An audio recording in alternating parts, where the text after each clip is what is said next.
ಸಾಯಿರಾಮ್. ಆತ್ಮೀಯ ವೀಕ್ಷಕ ಬಾಂಧವರಿಗೆಲ್ಲ ಇವತ್ತಿನ ಜೀವನಾಮೃತ ಕಾರ್ಯಕ್ರಮಕ್ಕೆ ಸ್ವಾಗತ ಸುಸ್ವಾಗತ. ವೀಕ್ಷಕರೇ, ಇವತ್ತು ಶನಿವಾರ ನಮ್ಮ ಕಾರ್ಯಕ್ರಮ 8:30ಯಿಂದ 9:00ವರೆಗೂ ಪ್ರಸಾರ ಆಗುತ್ತೆ, 1 ಗಂಟೆಗಳ ಕಾಲ. ಈ ಕಾರ್ಯಕ್ರಮದಲ್ಲಿ ನೀವು ಫೋನ್ ಮಾಡಿ ನಿಮ್ಮ ಸಮಸ್ಯೆಗಳನ್ನು ತಿಳಿಸಿದ್ರೆ ನಾನು ಅದಕ್ಕೆ ತಕ್ಕಂತೆ ನನ್ನ ಅನುಭವದ ಆಧಾರದ ಮೇಲೆ ಪರಿಹಾರವನ್ನು ತಿಳಿಸ್ಕೊಡೋಕ್ಕೆ ಪ್ರಯತ್ನ ಪಡ್ತೀನಿ. ಈ ಕಾರ್ಯಕ್ರಮ ಪ್ರಾರಂಭ ಮಾಡೋದಕ್ಕೆ ಮೊದಲು ಈ ಕಾರ್ಯಕ್ರಮದ ರೂಲ್ಸ್ ರೆಗ್ಯುಲೇಷನ್ಸ್ ತಾವು ಫಾಲೋ ಮಾಡಬೇಕು. ಫಸ್ಟ್ ಏನಂದರೆ, ನಿಮ್ಮ ಫೋನ್ ಕಾಲ್ ನಮ್ಮ ಚಾನಲ್ ಕನೆಕ್ಟ್ ಆದ ತಕ್ಷಣ ಟಿ ವಿ ವಾಲ್ಯೂಮ್ನ ಕಮ್ಮಿ ಮಾಡಿ ಅಥವಾ ಮ್ಯೂಟ್ ಮಾಡಿ ಮಾತಾಡಿ. ಇಲ್ಲಾಂದರೆ ಟಿ ವಿ ಇಲ್ದವ್ರ ಕಡೆ, ಟಿ ವಿ ಮುಂದೆ ಕೂತ್ಕೊಂಡು ಮಾತಾಡಬೇಡಿ, ಟಿ ವಿ ಇಲ್ದವ್ರ ಕಡೆ ಹೋಗಿ ಕೂತ್ಕೊಂಡು ಮಾತಾಡಿ. ಆಗ ನಾನೇನು ಹೇಳ್ತೀನೋ ನೀವೇನು ಮಾತಾಡ್ತೀರೋ ಇಬ್ರಿಗೂ ಅರ್ಥವಾಗುತ್ತೆ. ಇದು ಮೊದಲನೇದು. ಎರಡನೇ ರೂಲ್ ಏನಪ್ಪ ಅಂತಂದರೆ, ನೀವು ಎಲ್ಲಿ ನಿಂತ್ಕೊಂಡು ಮಾತಾಡ್ತೀರೋ, ಎಲ್ಲಿ ನಿಮಗೆ ಕನೆಕ್ಷನ್ ಸಿಕ್ತೋ, ನೆಟ್ವರ್ಕ್ ಸಿಕ್ತೋ ಅಲ್ಲೇ ನಿಂತ್ಕೊಂಡು ಮಾತಾಡಿ. ಮಾತಾಡ್ಕೊಂಡು ಓಡಾಡ್ಕೊಂಡು ಮಾತಾಡೋದಲ್ಲ. ಅಥವಾ ಸ್ಥಳ ಬದಲಾವಣೆ ಮಾಡ್ತಾ ಹೋದರೆ ಕೆಲವು ಟೈಮು ನೆಟ್ವರ್ಕಿಂದ ಹೊರಗೆ ಬರ್ತೀರ, ಡಿಸ್ಕನೆಕ್ಟ್ ಆಗಿಬಿಡ್ತೀರಿ. ಮೂರನೇದು, ಯಾರು ನಿಮ್ಮ ಪ್ರಶ್ನೆ ಕೇಳಬೇಕೋ ಅವರೇ ಫೋನ್ ಮಾಡಿದ್ರೆ ಒಳ್ಳೆಯದು. ಯಾರೋ ಕನೆಕ್ಟ್ ಮಾಡ್ಕೋತಾರೆ, ಅವ್ರು ಇನ್ನೂ ಮಲಗಿ ಇರ್ತಾರೋ ಅಥವಾ ಇನ್ನೆಲ್ಲಿ ಎಲ್ಲೋ ಬೇರೆ ಕಡೆಗೂ ಇರ್ತಾರೆ. ಸಡನ್ನಾಗಿ ಅಲ್ಲಿ ತೊಗೊಂಡೋದಾಗ ನೆಟ್ವರ್ಕ್ ಡಿಸ್ಕನೆಕ್ಟ್ ಆಗ್ಬೋದು, ಅವ್ರಿಗೂ ಗಾಬರಿ ಆಗಿಬಿಡುತ್ತೆ, ಏನು ಕೇಳಬೇಕು ಅನ್ನೋ ಗೊತ್ತಾಗಲ್ಲ. ನಾಲ್ಕನೇದು, ತುಂಬ ಲೆಂತಿಯಾಗಿ ಮಾತಾಡೋದು ಬೇಡ. ಏನು ಪ್ರಶ್ನೆ ಕ್ಲಿಯರಾಗಿ ಹೇಳಿದ್ರೆ ಸಾಕು. ತುಂಬ ಹಿಸ್ಟ್ರಿಯೆಲ್ಲ ಹೇಳೋಕ್ಕೆ ಹೋದರೆ ಬೇರೆಯವ್ರಿಗೂ ಕಾಲ್ ಸಿಗೋಲ್ಲ. ಅದರಿಂದ ಚೊಕ್ಕಟ್ಟವಾಗಿ ಸ್ಪಷ್ಟವಾಗಿ ಚಿಕ್ಕದಾಗಿ ಮಾತಾಡಿಬಿಟ್ರೆ ಸಾಕು. ನಾನು ಅದೇ ಥರ ಪರಿಹಾರ ಕೊಡಲಿಕ್ಕೆ ಪ್ರಯತ್ನ ಪಡ್ತೀನಿ ಅಂತ ಹೇಳ್ತಾ ಇವತ್ತಿನ ಈ ಒಂದು ಕಾರ್ಯಕ್ರಮ ಪ್ರಾರಂಭ ಮಾಡೋಣ. ಬಹುಶಃ ಯಾರೊಬ್ಬರು ಈಗಾಗಲೇ ಕಾಲ್ ರೆಡಿ ಇದ್ದಾರೆ ಅನಿಸುತ್ತೆ. ಹಲೋ, ನಮಸ್ಕಾರ ಗುರುಜಿ. ನಮಸ್ತೆ ಅಮ್ಮ, ಹೇಳಿ, ಯಾವರಿಂದ ಕಾಲ್ ಮಾಡ್ತೀರಿ? ಬೆಂಗಳೂರು. ಹೇಳಿ ಅಮ್ಮ. ಗುರುಜಿ, ನಮ್ಗೆ ಈ ನಡುವೆ ಒಂದು 5-6 ವರ್ಷದಿಂದ ಮತ್ತೆ ಮನೆ ಚೇಂಜ್ ಮಾಡೋ ತರ ಆಗತ್ತೆ.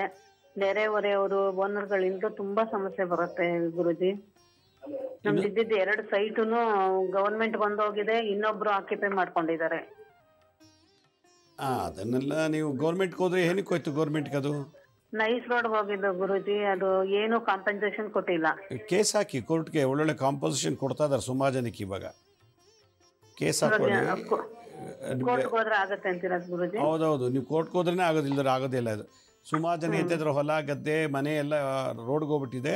ಎಲ್ರಿಗೂ ಈಗಿನ ರೇಟ್ ತಕ್ಕಂತೆ ದುಡ್ಡೆಲ್ಲ ಕೊಡ್ತಾ ಇದ್ದಾರೆ. ಕೋರ್ಟ್ಗೆ ಹೋಗಿ ನಿಮ್ಗೆ ಬೇಗ ಅತಿ ಶೀಘ್ರದಲ್ಲೇ ಆಗತ್ತೆ. ಅದು ಇನ್ನೊಂದು ಪ್ರಶ್ನೆ ಗುರುಜಿ, ಅದು ಮತ್ತೆ ಬದ್ಲಿ ಮಾಡಂಗಾಗತ್ತೆ. ಇವಾಗ ಇರೋ ಮನೆ ಅಂತೂ ಭೂಮಿ ಒಳಗಿಂದ ನೀರು ಒದ್ದೆ ತರ ತುಂಬಾ ಸಮಸ್ಯೆ ಆಗ್ತಿದೆ. ಅಲ್ಲ, ಅದು ಭೂಮಿ ಮನೆ ಒದ್ದೆ ಅಂದ್ರೆ ಅದು ಏನ್ ಪ್ರಾಬ್ಲಮ್ ಇದೆಯೋ ಗೊತ್ತಿಲ್ಲ. ಮನೇಲಿ ಅವ್ರು ಮಾಡಿರೋದು ನಿಮ್ಮ ಸ್ವಂತ ಮನೆ ಎಲ್ಲ ತಾನೇ? ಅಲ್ಲ ಗುರುಜಿ, ಬಾಡಿಗೆ ಮನೆ. ಆದ್ರೆ ಮತ್ತೆ ಚೇಂಜ್ ಮಾಡೋ ತರ ಆಗ್ತಿದೆ. ಮತ್ತೆ ಅಂದ್ರೆ ಯಾವಾಗ ವರ್ಷಕ್ಕೊಂದ್ಸಲ. ಇವಾಗ ಇರೋದು ಬಲವಂತವಾಗಿ ಹಂಗೆ ಇದೀವಿ ಗುರುಜಿ. ನಾವು ಬಲವಂತವಾಗಿ ಹಂಗೆ ಇದೀವಿ ನಾವು. ಮತ್ತೆ ಪೇಂಟ್ ಮಾಡ್ಸು ಎಲ್ಲ ಅಂತಾರೆ ಅಂತ ಹೇಳ್ಬಿಟ್ಟು.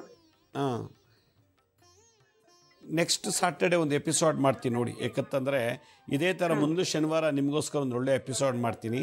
ನಿಮ್ಗೆ ಬಹುಶಃ ಅದು ಬೆನಿಫಿಟ್ ಆಗ್ತದೆ ಅಂತ ಅನ್ಕೋತೀನಿ. ಯಾಕಂದರೆ ಇದ್ರ ಬಗ್ಗೆ ಭಾಳಷ್ಟು ಹೇಳಬೇಕು. ಈಗ 2 ನಿಮಿಷ ಹೇಳೋವಂಥದ್ದಲ್ಲ.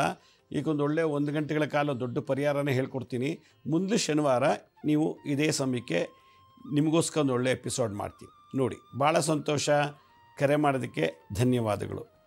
ಮನುಷ್ಯನಿಗೆ ಎಲ್ಲ ಇದೆ, ಮನೆ ಇದ್ದರೂ ಮನೆಯೊಳಗಿರೋ ಸುಖ ಶಾಂತಿ ಸಿಗೋದಿಲ್ಲ ನೋಡಿ. ಪಾಪ ಈಗ ಮಾತಾಡಿದವರು ಏನೋ ಪ್ರಾಬ್ಲಮ್ ಇದೆ. ಅಲ್ಲಿ ಏನು ಪ್ರಾಬ್ಲಮ್ ಇದೆ ಅನ್ನೋದನ್ನು ನಾನು ಡೀಟೇಲಾಗಿ ನೆಕ್ಸ್ಟ್ ಶನಿವಾರದ ಎಪಿಸೋಡ್ ತಿಳಿಸ್ತೀನಿ.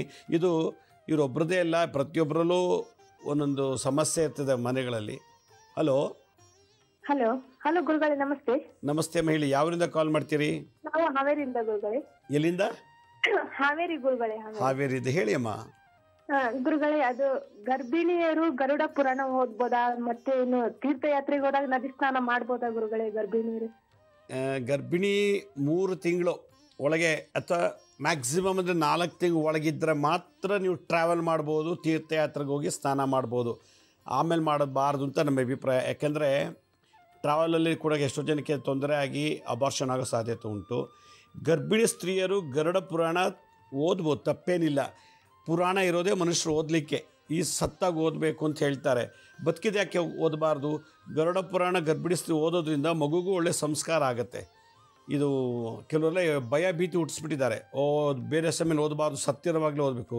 ಸತ್ತ ಅವ್ನು ಬದುಕಿದ್ದಾಲೇ ಓದ್ಬಿಟ್ರೆ ಮುಂದೆ ಅವ್ನು ಮಾಡೋ ತಪ್ಪುಗಳೆಲ್ಲ ಕಮ್ಮಿ ಆಗುತ್ತೆ ಗರುಡ ಪುರಾಣ ಓದೋದ್ರಿಂದ. ಅದರಿಂದ ಗರ್ಭಿಣಿ ಸ್ತ್ರೀಯರು ಮೊದಲನೇ 2 ತಿಂಗಳು ಅಥವಾ 3ನೇ ತಿಂಗಳಿದ್ದಾಗಲೇ ಓದಿದ್ರೆ ಭಾಳ ಒಳ್ಳೆಯದು, ಮಗುಗೂ ಒಳ್ಳೆ ಸಂಸ್ಕಾರ ಆಗುತ್ತೆ. ಭಾಳ ಸಂತೋಷ, ಕರೆ ಮಾಡೋದಕ್ಕೆ ಧನ್ಯವಾದಗಳು. ಪುರಾಣಗಳಿರೋದೇ ಓದಲಿಕ್ಕೆ ಸತ್ಯ. ನಿತ್ಯ ಪಾರಾಯಣ ಪುರಾಣಗಳು ನಿತ್ಯ ಪಾರಾಯಣಕ್ಕೆ ಇರುವಂಥದ್ದು. ಅದರಲ್ಲಿ ಎಲ್ಲ ಪುರಾಣ ಓದ್ಬೋದು. ಕೆಲವರು ಎದುರಿಸ್ಬಿಡ್ತಾರೆ ಗರುಡ ಪುರಾಣ ಓದಬಾರ್ದು ಅಂತ. ಹಲೋ ನಮಸ್ತೆ ಗುರುಜಿ. ನಮಸ್ತೆ, ಹೇಳಿ, ಯಾವರಿಂದ ಕಾಲ್ ಮಾಡ್ತೀರಿ? ನಾವು ಬೆಳಗಾಂ ಡಿಸ್ಟಿಕ್ಕಿಂದ. ಬೆಳಗಾಂ ಡಿಸ್ಟಿಕ್ಕಿಂದ, ಹೇಳಿ ಅಮ್ಮ. ಗುರುಗಳೇ, ಗುರುಚರಿತ್ರೆ ಓದ್ಬೇಕಾದ್ರೆ ಏನು ನಿಯಮಗಳನ್ನು ಪಾಲನೆ ಮಾಡ್ಬೇಕೇನಂತ ಕೇಳೋದಿತ್ತು. ಆ ಗುರುಚರಿತ್ರೆ ಪುಸ್ತಕದಲ್ಲೇ ಮೊದಲನೇ ಅಧ್ಯಾಯದಲ್ಲಿ ಹೇಳ್ತಾರೆ, ಗುರುಚರಿತ್ರೆ ಹೋಗ್ಬೇಕಾದ್ರೆ ಬೆಳಗ್ಗೆ ಎದ್ದು ಸ್ನಾನ ಮಾಡಿ ಖಾಲಿ ಹೊಟ್ಟೆಯಲ್ಲಿ ಭಕ್ತಿಯಿಂದ ಪೂಜೆ ಮಾಡಿ ಒಂದು ದಿನಕ್ಕೆ ಇಷ್ಟು ಅಧ್ಯಾಯ ಅಂತಿರ್ತದೆ, ಅದನ್ನು ಓದಬೇಕಮ್ಮ. ಮತ್ತು ನಿಮ್ಮ ಅದ್ರಲ್ಲಿ ಕೆಲವು ಕಂಡೀಷನ್ಸ್ ಇದೆ. ಹೆಣ್ಮಕ್ಳು ಓದ್ಬೇಕಾದ್ರೆ ಮೆನ್ಸಸ್ ಆಗಿರಬಾರ್ದು, 6 ದಿವಸ ಆದಮೇಲೆ ಸ್ನಾನ ಮಾಡ್ಕೊಂಡ್ಮೇಲೆ ಓದಬೇಕು. ಎರಡನೇದು, ಹೆಚ್ಚೆಚ್ಚಿಗೇನು ತುಂಬ ಊಟ ಮಾಡೋಂಗಿಲ್ಲ, ಸಾತ್ವಿಕ ಆಹಾರ ತೊಗೋಬೇಕು. ಹೆಚ್ಚಿಗೆ ಊಟ ಮಾಡಿದಷ್ಟು ನಿದ್ದೆ ಬರುತ್ತೆ, ಓದೋಕ್ಕಾಗಲ್ಲ. ಆಮೇಲೆ ಮಾಂಸಾಹಾರಗಳೆಲ್ಲ ಇದ್ದಾಗೆ ಅದನ್ನು ಬಿಡಬೇಕು. ಬುಕ್ಕಲ್ಲಿ ಎಲ್ಲ ಇನ್ಸ್ಟ್ರಕ್ಷನ್ ಕೊಟ್ಟಿದ್ದಾರೆ. ಸಪ್ತಾಹ ಮಾಡೋದಾಗೆ ನಿತ್ಯ ಪಾರಾಯಣನೇ ದಿನಕ್ಕೊಂದು ಅಧ್ಯಾಯ, ಸ್ನಾನ ಆದ ತಕ್ಷಣ ದೇವ್ರ ಮುಂದೆ ಕೂತ್ಕೊಂಡು ಒಂದು ಅಧ್ಯಾಯ ಓದ್ಬೋದು. 7 ದಿನದಲ್ಲೇ ಮುಗಿಸ್ತೀನಿ ಅಂದರೆ 57 ಅಧ್ಯಾಯ ಇದೆ. ಅದನ್ನು ನೀವು ಡಿವೈಡ್ ಮಾಡ್ಕೋಬೇಕು. ಅದು ಬುಕ್ಕಲ್ಲಿ ಕೊಟ್ಟಿದ್ದಾರೆ, ಒಂದು ದಿನಕ್ಕೆ ಎಷ್ಟು ಅಧ್ಯಾಯ ಓದಬೇಕು ಅಂತ ನೋಡಿ ಅದು ಮಾಡ್ಬೋದು. ಮತ್ತೊಬ್ರು ಯಾರೋ ಕಾಲರ್ ರೆಡಿ ಇದ್ದಾರೆ. ಹಲೋ, ನಮಸ್ತೆ ಅಮ್ಮ, ಹೇಳಿ, ಎಲ್ಲಿಂದ ಕಾಲ್ ಮಾಡ್ತೀರಿ? ನಮಸ್ತೆ ಗುರುಗಳೇ. ನಮಸ್ತೆ, ಯಾವ ಊರಿಂದ ಮಾತಾಡ್ತಿದ್ದೀರಿ? ಕನಕಪುರದಿಂದ ಗುರುಗಳೇ. ಕನಕಪುರ, ಹೇಳಿ ಅಮ್ಮ. ಗುರುಗಳೇ, ನಮ್ದು 2 ಮನೆ ಇದೆ. ಒಂದು ಮನೆ ಸಂಸಾರದ ಮನೆ ಪೂರ್ವಕ್ಕಿದೆ, ಒಂದು ಉಳಿನ ಮನೆ ಅಂತ ದಕ್ಷಿಣ ಬಾಕ್ಲು. ಆ ದಕ್ಷಿಣ ಬಾಕ್ಲಲ್ಲಿ ಒಂದು ಹಿಂದಕ್ಕೆ ಔಟ್ ಹಸ್ನಂಗ್ ಮಾಡಿದ್ವಿ. ಅಲ್ಲಿ ಹಸ್ಗಳು ಚಂದ್ರಿಕೆ ಇಟ್ಕೊಂಡಿದ್ವಿ. ಆ ಮೂಲೆಯಲ್ಲಿ ಬಂದು ಶನಿವಾರ ದಿನ ಮಧ್ಯಾಹ್ನ 2 ಗಂಟೆ ಅಷ್ಟರಲ್ಲಿ ಹುಳ ಗುಯ್ ಗುಯ್ ಅಂತಿತ್ತು. ಆದ್ರೆ ಗೊತ್ತಾಗಿಲ್ಲ, ಜೇನು ಹುಳ ಕುತ್ಬಿಟ್ಟಿದ್ಯಾ ಗುರುಗಳೇ. ಯಾರಿಗೆ? ಮನೆ ಒಳಗಡೆ ಆದಂಗೆ ಔಟ್ ಹಸ್ ಮನೆ ಹತ್ರ ಸಂಸಾರ ಇಲ್ಲ. ಮತ್ತೆ ಏನಿದೆ ಅಲ್ಲಿ ಯಾರಿದ್ದಾರೆ ಮತ್ತೆ ಸಂಸಾರ ಇಲ್ಲ ಅಂದ್ರೆ ರೇಷ್ಮೆ ಹುಳ ಇಡ್ತೀವಿ, ಹಸ್ಗಳು ಸಾಕ್ತಿವಿ, ಚಂದ್ರಿಕೆ ಇಟ್ಟಿದೀವಿ, ಎಲ್ಲಾನು ತರ ಮಾಡಿದೀವಿ. ಶನಿವಾರ ನಾವು ನೋಡ್ಕೊಂಡಾಗ ಮಧ್ಯಾಹ್ನ 2 ಗಂಟೆ ನೋಡ್ಕೊಂಡು ಗುರುಗಳೇ. ತುಂಬಾ ದೊಡ್ಡದಿದೆ ಜೇನುಗೂಡು. ಕಿರ್ಜೈನು ಅಂತಾರಲ್ಲ ಗುರುಗಳೇ, ಆ ಕಿರ್ಜೈನು ಕೂತಿದೆ ಗುರುಗಳೇ. ಅದು ನೋಡಿ, ಅದನ್ನು ತೆಗೆಸ್ಬಿಡಿ ನೀವು. ಏನು ತೊಂದರೆ ಮಾಡಲ್ಲ, ತೆಗೆಸ್ಬಿಡಿ. ಕೆಲವರು ಬಂದು ಅದಕ್ಕೆ ತೆಗೆಯೋ ಮೆಥಡೇ ಇದೆ. ಸ್ವಲ್ಪ ಬಿಸಿ ಮಾಡಿ ಸಾಂಬ್ರಾಣಿ ಹೊಗೆ ಧೂಪ ಎಲ್ಲ ಹಾಕಿದರೆ ಅದೆಲ್ಲ ಹೊಟ್ಟೋಗುತ್ತೆ. ಹಿಂಸೆ ಮಾಡಬಾರ್ದು. ಧೂಪ ಹಾಕ್ಬಿಟ್ಟು ಅಥವಾ ಸಾಂಬ್ರಾಣಿ ಹೊಗೆ ಹಾಕ್ಬೋದು, ಇಲ್ಲ ಬೇವಿನ ಸೊಪ್ಪಿನ ಒಣಗಿಸ್ಬಿಟ್ಟು ಪುಡಿ ಮಾಡಿ ಕೆಂಡಕ್ಕೆ ಹಾಕ್ಬಿಟ್ರೆ ಅದಕ್ಕೆಲ್ಲ ಹೊಟ್ಟೋಗುತ್ತದು. ಮತ್ತು ಹಸು ಇರೋದ್ರಿಂದ ಏನು ದೋಷ ಇಲ್ಲಮ್ಮ. ಹಸು ಗೋಶಾಲೆ ಭಾಳ ಪವಿತ್ರವಾದ ಸ್ಥಳ. ಹೌದಾ ಗುರುಗಳೇ, ಅದಕ್ಕೆ ತುಂಬಾ ಭಯ ಇದೆ ಗುರುಗಳೇ. ನಿಮ್ಗೋಸ್ಕರನೇ ಬೆಳಗ್ಗೆಯಿಂದ ಕಾತ್ಕೊತಿದ್ದೋ ಇದನ್ನ ಕೇಳಬೇಕು ಅಂತ ಗುರುಗಳೇ. ಏನಾಗಲ್ಲ, ಏನು ತೊಂದರೆ ಇಲ್ಲ. ಜೇನು ಪ್ರಕೃತಿ ನಿಯಮ ಅದು. ಮನೆ ಮರ ಗಿಡ ಬೆಟ್ಟ ಗುಡ್ಡಲ್ಲೆಲ್ಲ ಕಟ್ಟುತ್ತೆ. ನಿಮ್ಗೆ ಅಲ್ಲಿ ಜಾಗ ವಾಸ ಇಲ್ವಲ್ಲ, ದೀಪ ಹಚ್ಚಲ್ಲ, ಮತ್ತು ಅಲ್ಲಿ ಯಾವುದೇ ರೀತಿ ಪೂಜೆ ಪುರಸ್ಕಾರ ಏನೂ ಇಲ್ಲಲ್ಲ. ಹೀಗಾಗಿ ಅದು ಅಲ್ಲಿ ಆವರಿಸ್ಕೊಂಡಿದೆ. ಒಂದು ದಿನ ಸಂಜೆ ಹೊತ್ತು ಸಾಂಬ್ರಾಣಿ ಧೂಪ ಹಾಕಿ ಹೊರಟೋಗುತ್ತೆ. ಭಾಳ ಸಂತೋಷ, ಕರೆ ಮಾಡೋದಕ್ಕೆ ಧನ್ಯವಾದಗಳು. ನೋಡಿ, ಸಣ್ಣ ಜೇನು ದೊಡ್ಡ ಜೇನು ಯಾವುದೇ ಆಗಲಿ, ಜೇನು ಶುಕ್ರ ಗ್ರಹ ಭಾಳ ಒಳ್ಳೆಯದು. ಅದಕ್ಕೆ ತೊಂದರೆ ಮಾಡಬಾರ್ದು ಅಷ್ಟೇ. ಅದು ನಾವು ಅದಿದ್ದರೆ ನಮಗೇನಿಲ್ಲ, ಜೇನು ಕೊಡುತ್ತಷ್ಟೇ. ನಿಮ್ಗೆ ಇಷ್ಟ ಇಲ್ಲ ಅಂದರೆ ತೆಗೆಸ್ಬೋದು. ಜೇನುಗೂಡು ಬಹಳ ವಿಶೇಷ, ಒಂದು ಲಕ್ಷ್ಮೀ ಆಗಮನ ಅಂತ ಕರೀತಾರೆ. ಮತ್ತೊಬ್ಬರು ಯಾರೋ ಕಾಲರ್ ರೆಡಿ ಇದ್ದಾರೆ. ಹಲೋ ಹಲೋ ಹಲೋ ನಮಸ್ತೆ ಅಮ್ಮ, ಹೇಳಿ, ಎಲ್ಲಿಂದ ಕಾಲ್ ಮಾಡ್ತೀರಿ? ನಮಸ್ತೆ ಗುರುಗಳೇ, ನಾನು ಎಚ್ ಡಿ ಕೋಟೆಯಿಂದ ಮಾಡ್ತೀನಿ. ನಮ್ಮ ಜೋರ ಮಾತಾಡಿ. ಎಚ್ ಡಿ ಕೋಟೆಯಿಂದ ಫೋನ್ ಮಾಡ್ತಿರೋದು ಗುರುಗಳೇ. ಎಚ್ ಡಿ ಕೋಟೆಯಿಂದ, ಹೇಳಿ ಅಮ್ಮ. ಗುರುಗಳೇ, ನನ್ನ ಮಗನ ಬಗ್ಗೆ ಕೇಳಬೇಕಾಗಿತ್ತು ಗುರುಗಳೇ. ಏನು ಸಮಸ್ಯೆ? ಗುರುಗಳೇ, ಅವನೀಗ 10ನೇ ಕ್ಲಾಸ್, ಈಗ ಅವನು ಓದ್ತಾ ಇರೋದು. ಈಗ ಅವನು ಸ್ಕೂಲ್ಗೆ ಹೋಯ್ತಾ ಇಲ್ಲ, ಹಠ ಮಾಡ್ತಾನೆ. ನನ್ನ ಸ್ಕೂಲ್ಗೆ ಇಷ್ಟ ಇಲ್ಲ ಅಂತಾನೆ. ಏನು ಮಾಡಬೇಕು ಅಂತ ಇಷ್ಟ ಅವನಿಗೆ? ಅವನು ಡ್ರೈವರು ಹೋಗ್ತೀನಿ ಅಂತಂತ ಈಗ ಇಷ್ಟಪಡ್ತಾರೆ ಗುರುಗಳು. ಇವತ್ತು 7 ದಿನ ಆದ ಗುರುಗಳೇ ಎಕ್ಸಾಮ್ ಬರೆಯೋದು. ಎಕ್ಸಾಮ್ ಐತೆ 2 ವರ್ಷದ್ದು. ಅದಕ್ಕೋಸ್ಕರ ಹೋಗು ಅಂತಂದ್ರೆ ಹೋಯ್ತಾನೆ ಇಲ್ಲ ಗುರುಗಳೇ. ಎಷ್ಟು ಹಿಂಸೆ ಮಾಡಿದ್ರೆ ನಾನು ಹೋಗಲ್ಲ ಅಂತಾನೆ. ಏನು ಸಮಸ್ಯೆ ಇದೆ? ಸಮಸ್ಯೆ ಏನಿದೆ ಅಂದ್ರೆ ಅವ್ನಿಗೆ ಇಷ್ಟ ಇಲ್ಲ ಓದಲಿಕ್ಕೆ. ಗುರುಬಲ ಇಲ್ಲ, ಗುರು ಆಶೀರ್ವಾದ, ವಿದ್ಯಾಬಲ ಇಲ್ಲ ಅಂತಾಯಿತು. ವಿದ್ಯಾಬಲ ಇಲ್ದೋದ್ರಿಂದ ನೀವು ಬಲವಂತ ಓದಿಸ್ರೆ ಏನು ಲಾಭ ಇಲ್ಲ. ಅಲ್ಲಿ ಯಾರ ಹತ್ರ ಹೋಗಿ ಜಾತಕ ತೋರಿಸಿ ಅವನಿಗೆ ವಿದ್ಯಾಭ್ಯಾಸ ಮುಂದುವರಿ ಯೋಗ ಇದೆಯಾ ಅಂತ ನೋಡಿ. ಏನಾದ್ರು ಇಲ್ಲ ಅಂದರೆ ನೀವು ಸುಮ್ಮನೆ ದುಡ್ಡು ವೇಸ್ಟು, ಟೈಮು ವೇಸ್ಟು, ಮತ್ತು ಅವನಿಗೂ ಇಷ್ಟ ಆದ್ಮೇಲೆ ನೀವು ಫೋರ್ಸ್ ಮಾಡೋದು ತಪ್ಪಾಗುತ್ತೆ. ಅವನಿಗೆ SLC ಪಾಸ್ ಮಾಡ್ಕೊಳ್ಳೋಕೆ ಹೇಳಿ. ಪಾಸ್ ಆದಮೇಲೆ ಬೇಕಾದ್ರೆ ಏನೋ ITI ಅದು ಇದು GTTC ಟೂಲ್ಸ್ ಆ್ಯಂಡ್ ಟ್ರೈನಿಂಗ್ಸ್ ಎಲ್ಲ ಇರ್ತದೆ, ಅದು ಕೊಡ್ಸಲ್ಲಿ ಬೇಕಾದ್ರೆ ಅವ್ನಿಗೇನು ಇಷ್ಟ ಇದೆಯೋ ಆ ಥರದ ಬಗ್ಗೆ ಆಸಕ್ತಿ ತೋರಿಸಿ. ನೀವು ಸುಮ್ಮನೆ ಅವನಿಗೆ ಬಲವಂತವಾಗಿ ಓದಿಸೋದು, ಮಕ್ಕಳಿಗೆ ಬಲವಂತವಾದ ಊಟ, ಬಲವಂತವಾದ ಮದುವೆ, ಬಲವಂತವಾಗಿ ಓದಿಸೋದು ಭಾಳ ಕಷ್ಟ, ತೊಂದರೆ ಆಗ್ತದೆ. ಚರ್ಚೆ ಮಾಡಿ ಅವನ ಹತ್ರ, ಅವನ ಆಸೆ ಆಕಾಂಕ್ಷೆ ತಿಳ್ಕೊಳ್ಳಿ. ಮತ್ತು ಯಾರ ಹತ್ರ ಕೂತ್ಸೋದು ಜಾತಕ ತೋರಿಸಿ ಅವನಿಗೆ ಮುಂದಿನ ವಿದ್ಯಾ ಯೋಗ ಇದೆಯಾ ಇಲ್ಲ ಅಂದರೆ ಸುಮ್ಮನೆ ವೇಸ್ಟು. ಅವನಿಗೆ ಜೀವನಕ್ಕೆ ಏನು ಬೇಕೋ ದಾರಿ ಮಾಡಿಕೊಡಿ. ನಾನು ಕೇಳೋದು ಇದು ನನ್ನ ಅಭಿಪ್ರಾಯ. ಭಾಳ ಸಂತೋಷ ಅಮ್ಮ, ಕರೆ ಮಾಡೋದಕ್ಕೆ ಧನ್ಯವಾದಗಳು. ಹಲೋ ಸರ್, ಇದು ಸಿರಿ ಕನ್ನಡ. ಹಾಂ ಹೇಳಿ, ಎಲ್ಲಿಂದ ಕಾಲ್ ಮಾಡ್ತಾ ಇದ್ದೀರಿ? ಸರ್ ವಿಜಯ್, ಇದು ದಾಸರಳ್ಳಿಯಿಂದ. ದಾಸರಳ್ಳಿ. ನಿಮ್ಮ ಹೆಸರೇನು? ನಮ್ಮ ಹೆಸರು ರೇವಂತ್. ಇದು ಏನ? ರೇವಂತ್ ಅಂತ. ರೇವಂತ್. ಹಾಂ ಹೇಳಪ್ಪ, ಏನು ಸಮಸ್ಯೆ? ಗುರುಜಿ, ನೀವು ಚೌಡಿ ಚಂಡಿದು ಒಂದು ಎಪಿಸೋಡ್ ಮಾಡಿದ್ರಲ್ಲ, ಹಾಂ, ಆ ಸೇಮ್ ಹಂಗೆ ಆಗುದು ಗುರುಜಿ. ಹಾಂ, ಹಂಗೆ ಪರಿಹಾರ ಹೇಳಿದ್ದೀನಲ್ಲ. ಇಲ್ಲ ಗುರುಜಿ, ಏನ್ ಮಾಡಿದ್ರು ಅದು ಸರಿ ಹೋಗ್ತಿಲ್ಲ. ಯಾರೋ ಕೇಳಿದ್ರೆ ಚೌಡಿ ಮಾಡಿದ್ದಾರೆ ಅಂತಾರೆ, ಏನ್ ಮಾಡಿದ್ರು ಸರಿ ಹೋಗಲ್ಲ. ಅದು ಏನು ಮಾಡಕ್ಕಾಗಲ್ಲ, ಏನು ಮಾಡಕ್ಕಾಗಲ್ಲ, ಕೆಲಸ ಮಾಡಕ್ಕಾಗಲ್ಲ, ಎಲ್ಲ ಮಡ್ಕೋಗುತ್ತೆ, ಏನು ಮಾಡಕ್ಕಾಗಲ್ಲ. ಎಷ್ಟು ಏಜು? 27. ಏನು ಮಾಡ್ತೀರಿ ನೀವು ಕೆಲಸ? ನಮ್ದು ಗಾಡಿ ಇದೆ. ಏನು? ಇದು ಗಾಡಿಗಳು. ಏನು ಗಾಡಿಗಳು? ಏನು ಗಾಡಿಗಳು? ಓಕೆ, ನೀವು ಗೂಡ್ಸ್ ವೆಹಿಕಲ್. ನೀವು ಡ್ರೈವರಾ? ಇಲ್ಲ, ನಮ್ದು ಇದೆ, ಅದು ನೋಡ್ಕೋತಾ ಇದ್ದೀನಿ. ಓಕೆ, ಚೌಡಿ ಪ್ರಯೋಗಕ್ಕೆ ಸಮಸ್ಯೆಗೆ ಪರಿಹಾರ ಇದೆ. ನಾನು ಏನು ಹೇಳಿದ್ದು ಎಪಿಸೋಡ್ ಅದೇ ಥರ ನಿಮ್ಗೆ ಆಗ್ತಾ ಇದೆಯಾ? ಅದೇ ಸಿಂಪ್ಟಮ್ಸ್ ಇದೆಯಾ? ಹೌದು ಹೌದು ಗುರುಜಿ. ಹಾಂ, ಪರಿಹಾರ ಹೇಳಿದ್ದೀನಲ್ಲ, ಮಾಡಿದ್ವಿ ಗುರುಜಿ, ಏನು ಸರಿ ಹೋಗ್ತಿಲ್ಲ. ಒಂದಿನ 2 ದಿನ ಅಲ್ಲಪ್ಪ, ದಿನ ಮಾಡಬೇಕು. ಚೌಡಿ ಪ್ರಯೋಗ ಭಾಳ ಸ್ಟ್ರಾಂಗ್, ಅದು ಬಾನಾಮತಿಗಿಂತಲೂ ಸ್ಟ್ರಾಂಗು ಚೌಡಿ ಪ್ರಯೋಗ. ನೀವು ಅದು ಮಾಡಬೇಕು, ಗುಣ ಆಗೋವರೆಗೂ ಮಾಡ್ತಿರ್ಬೇಕು. ಒಂದಿನ ಊಟ ಮಾಡೋದು ತೃಪ್ತಿ ಆಗುತ್ತಾ? ಬದುಕಿವರೆಗೂ ಊಟ ಮಾಡ್ತೀವಿ. ನಿಮಗೆ ಚೌಡಿ ಪ್ರಯೋಗ ಅಂತ ಗೊತ್ತಾದ ಮೇಲೆ ಅದಕ್ಕೆ ಪರಿಹಾರ ತಿಳಿಸಿದ್ದೀನಿ. ಮಾಡಬೇಕು, ನೀವು ನಿರಂತರ ಮಾಡ್ತಾಯಿರಿ. ಮಾಡಿ, ಖಂಡಿತ ಒಳ್ಳೆಯದಾಗತ್ತೆ. ಈ ಥರ ಭಾಳಷ್ಟು ಕ್ಲಿಯರ್ ಆಗಿದೆ, ಅದಕ್ಕೆ ನಾನು ಎಪಿಸೋಡ್ ಮಾಡಿರೋದು. ಭಾಳ ಸಂತೋಷ, ಕರೆ ಮಾಡೋದಕ್ಕೆ ಧನ್ಯವಾದಗಳು. ಹಲೋ ಗುರುಗಳೇ, ನಮಸ್ತೆ ಅಮ್ಮ, ಹೇಳಿ, ಎಲ್ಲಿಂದ ಕಾಲ್ ಮಾಡ್ತೀರಿ? ನಾವು ಹಿರಿಯೂರಿಂದ. ಎಲ್ಲಿಂದ? ಹಿರಿಯೂರು, ಚಿತ್ರದುರ್ಗ. ಓ, ಹಿರಿಯೂರು. ಓಕೆ, ಹೇಳಿ ಅಮ್ಮ. ನಮ್ಮ ತಂದೆಯವ್ರ ಬಗ್ಗೆ ಕೇಳಬೇಕಾಗಿತ್ತು. ಹೇಳಿ. ನಮ್ಮ ತಂದೆಯವರು ತುಂಬಾ ಸಾಲ ಮಾಡ್ಕೊಂಡ್ಬಿಟ್ಟಿದ್ದಾರೆ. ಅವ್ರಿಗೆ ಸಮಯಾವಕಾಶ ಸಾಲ ಕೊಟ್ಟಿರೋರ ಹತ್ರ ಕೇಳಿದ್ರೆ ನಿಮ್ ಮನೆ ಹಾಳಾಗೋಗ ಅಂತೆಲ್ಲ ಶಾಪ ಹಾಕ್ತಾರೆ. ಅದು ನಮ್ಮ ಇಡೀ ಫ್ಯಾಮಿಲಿಗೆಲ್ಲ ಇದು ಆಗುತ್ತೆ, ನಮ್ಮ ತಂದೆಗೆ ಮಾತ್ರ ಶಾಪ ಬೀಳುತ್ತೆ. ಶಾಪ ಅದು ನಿಮ್ಮ ತಂದೆಗೆ ಅದು ತಟ್ಟೋದು, ಗೊತ್ತಾಯ್ತಾ? ಶಾಪ ಆಗ್ತಿರೋದು ನಿಮ್ಮ ತಂದೆ ದುಡ್ಡು ತೊಗೊಂಡಿದ್ದಾರೆ, ಕೊಟ್ಟಿಲ್ಲ, ಸಾಲಗಾರರು ಶಾಪ ಹಾಕ್ತಾರೆ. ಅದು ಯಾರು ತೊಗೊಂಡಿದ್ದಾರೋ ಅವ್ರಿಗೆ ಅದು ಭಾಳ ಸ್ಟ್ರಾಂಗಾಗಿ ನಡೀತದೆ. ಸಾಧ್ಯವಾದಷ್ಟು ಸಾಲ ತೀರಿಸಿ ಅವರಲ್ಲಿ ಕ್ಷಮೆ ಕೇಳ್ಕೊಳ್ಳಿ ಅಷ್ಟೇ. ಶಾಪ ಆಗ್ತವ್ರು ಮತ್ತೆ ಅವ್ರು ಆಶೀರ್ವಾದ ಮಾಡ್ತಾರೆ, ಇಲ್ಲ ಹಾಕಿ ಶಾಪ ವಾಪಸ್ ತೊಗೋಬೋದು. ಮತ್ತೊಬ್ರು ಯಾರೋ ಕಾಲರ್ ರೆಡಿ ಇದ್ದಾರೆ. ಹಲೋ ಹಲೋ, ನಮಸ್ತೆ. ಸ್ವಾಮೀಜಿ. ನಮಸ್ತೆ ಅಮ್ಮ, ಹೇಳಿ, ಯಾವ್ರಿಂದ ಕಾಲ್ ಮಾಡ್ತೀರಿ? ನಾವು ಗಂಗಾವತಿಲಿಂದ ರೀ. ಗಂಗಾವತಿಯಿಂದ. ಭಾಳ ಸಂತೋಷ, ಹೇಳಿ ಅಮ್ಮ. ಏನಿಲ್ರಿ, ನಮ್ಮ ಮಗಳ ಬಗ್ಗೆ ಕೇಳಬೇಕಾಗಿತ್ತು. ಕೇಳಿ. ನಮ್ಮ ಮಗಳಿಗೆ ನೋಡ್ತಾರ ಓದ್ತಾರ, ಫಿಕ್ಸ್ ಆಗ್ತಾ ಇಲ್ಲ. ಯಾರು? ಮಗನ? ಮಗಳು.